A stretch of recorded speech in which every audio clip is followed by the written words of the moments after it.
Yeah, I'm just happy that I could stay disciplined in there.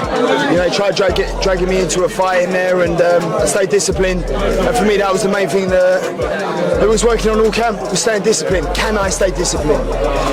And for me, I did. I told him we done something that no one's ever done before, no one's ever going to do again. And yeah, he should be proud. Everything. The way Chris boxed there just showed you how hard making the weight was for him last time. The older is, the way I can get you down to 2 stone. You might not be able to tie your shoelaces, but I can get you down. So even though he got down to it, you saw the effects of it there. It looked like a man walking in slow motion in quicksand. Conor was all over him. Well deserved to the end. Chris had nothing to give. And that, you remember the last fight, Chris had nothing left to give. Conor did, and the way Conor boxed, he did. He never left him alone. Ripped his heart out. He did the right thing. Just a complete drubbing, wasn't it? I mean, it was a masterclass performance. I know it wasn't as exciting as the first fight, but that's what he had to do. He just had to stay switched on, be composed, and just, I said, he's much better than Chris Eubank. I mean, the problem was giving away 2 weight classes, and Eubank, I said going into this fight, I think this will be Eubank's last fight, and I truly believe that. I think that last fight would have taken so much out of him. He's a very brave man, and he deserves a lot of credit, but he was just beaten by the much better boxer tonight. I mean, I don't think Frampton gave him a round. I think I gave him 1 round, and obviously there was 10 seconds left of the fight. He would have stopped him. So massive win for Conor Benn. You know, move back down to 147 now and become world champion there. It was there for Conor to win it. He won it. He dropped him in the last round. You know, I kept on saying, Chris. And then I saw them, and I said, Conor's got it. Yeah. What? Chris didn't really throw much tonight. What happened to him? I knew that Conor had it. It was real. Yeah. Stars. All onto him. What do you think's next for Chris? He can enjoy his twins and should he retire? Should he retire, Derek? No.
Really happy, thank God it's over.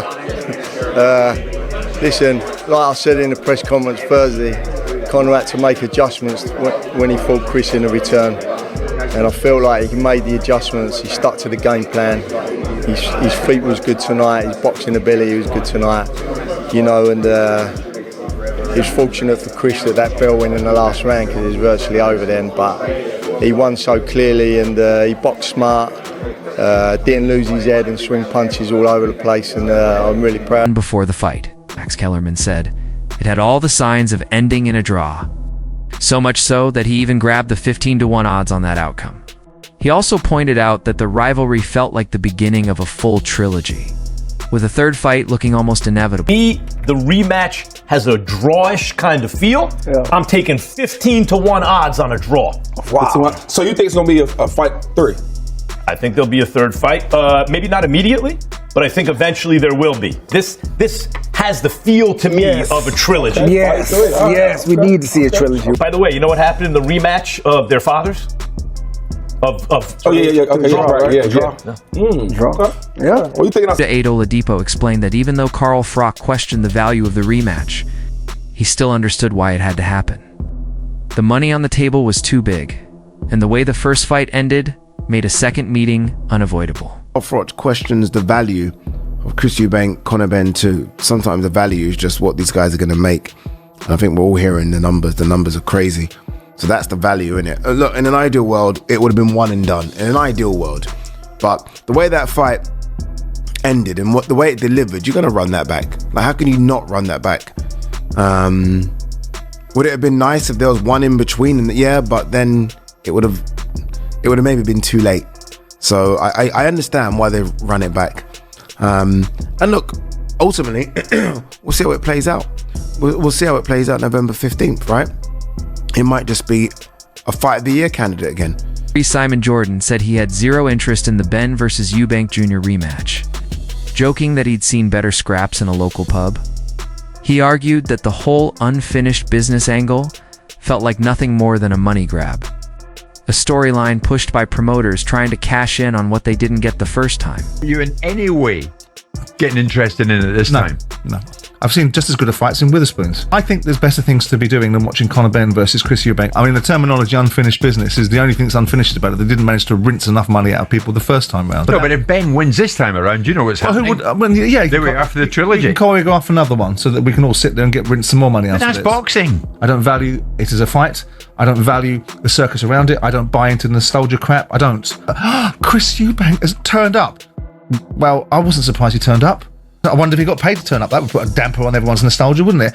Simon has never set a foot inside Wetherspoons, ever. Yes, I have. Says Mark. Well, they're not having you in Wetherspoons. I looked for the window and I thought, oh, not for me. Sam Jones praised Chris Eubank Jr. as one of boxing's sharpest self-promoters, saying he always knows how to stir drama and keep the spotlight on himself, even when he's throwing out wild claims like Eddie Hearn and Frank Smith blocking an ambulance. Eubank Jr., of course there's going to be fight week drama. Of course there's going to be drama. He's the king of drama. He's the chief victim officer, I'll call him. Chief victim officer? No, but he's a victim, isn't he? Everyone's done him dirty in life, and it's at some point in life you have to look at yourself rather than blame everyone else. Chris is very good at blaming everyone else. Oh, this promoter, that promoter, this, that, the other. Like, well, sometimes look in the mirror, because we've had great relationships with fighters for 15 years. We've promoted the biggest British name and one of the biggest global names of the sport since his debut all the way through. Like, sometimes you have to go, actually, is it me? Am I the problem? He's been through about 7 different promoters and seems to have fallen out with every one of them. So when I say chief victim officer, I mean everything is always, oh, poor me. Fight week, he loves drama. That's what he does. But he's great at it. Part of the game, isn't it? He's a showman. So it's what it is. Tim Bradley said that Benn absolutely had the power to stop Eubank Jr., but warned that his success would depend on staying composed, disciplined, and fully committed to the game plan throughout the fight. Easy how Conor Benn's career has gone, because he's a huge name, a huge draw, and a huge money fight now for anyone fighting him. Yet he hasn't won a business title. He hasn't fought or beat anyone of note. Your thoughts on this Eubank Benn story? The rematch, I think Conor Benn, I probably fancy Conor a little bit more because of what I think on Chris Eubank Jr. I think he's only 1 or 2 fights away from being done. We're going to get along the lines of the same fight as last time, whether it's as good and as competitive as last time. I think we're going to get the same type fight. Does Conor have the technical ability to be able to make the impact on Chris Eubank? I don't think Chris Eubank is as technically good and technically correct to counter Conor Benn's mistakes and exploit Conor Benn's mistakes. Frank Smith joked that fight week chaos is almost guaranteed whenever Eubank Jr. is involved, calling him the chief victim officer because he always manages to find something to complain about. He's the master of the narrative. Chris Eubank Jr. is going to be very missed when he leaves boxing. Whether he's talking bollocks or whatever he's saying, he sells the fight and he makes people engaged with what he's saying. And like whether he's saying Eddie's blocking ambulances like this in front of the ambulance, he's selling the fight. I mean, I think he went a bit too far there to accuse Frank and Eddie and Matchroom to do that. But look, what happened wasn't good. We saw the video, it wasn't good, and that shouldn't happen in any case, because that can be let's say life-threatening. It can be. So let's hope that doesn't happen ever again. But look, let's look forward to a great fight between two warriors. Definitely. If I can push you for a prediction, Conor, straight away. I'll always back Conor. I believe Conor will win the fight inside the distance. I'm proud of him. I'm proud of Conor. He's going in there. There's again the narrative that Eubank's not going to be at his best because of the weight. Eubank's made 160 his whole career. He's just not allowed to rehydrate to cruiserweight because he's fighting a welterweight. Like Conor's really a 140. So really, he's coming up to...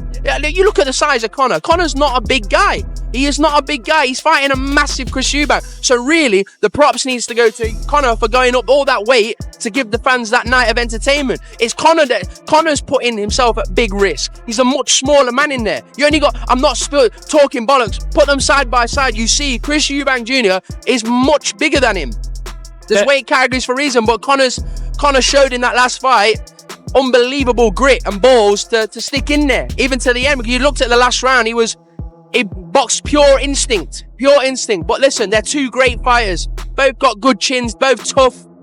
You're gonna see round 13. Liam Smith said Conor Benn has become a major attraction and a big money fight for anyone, even without a world title.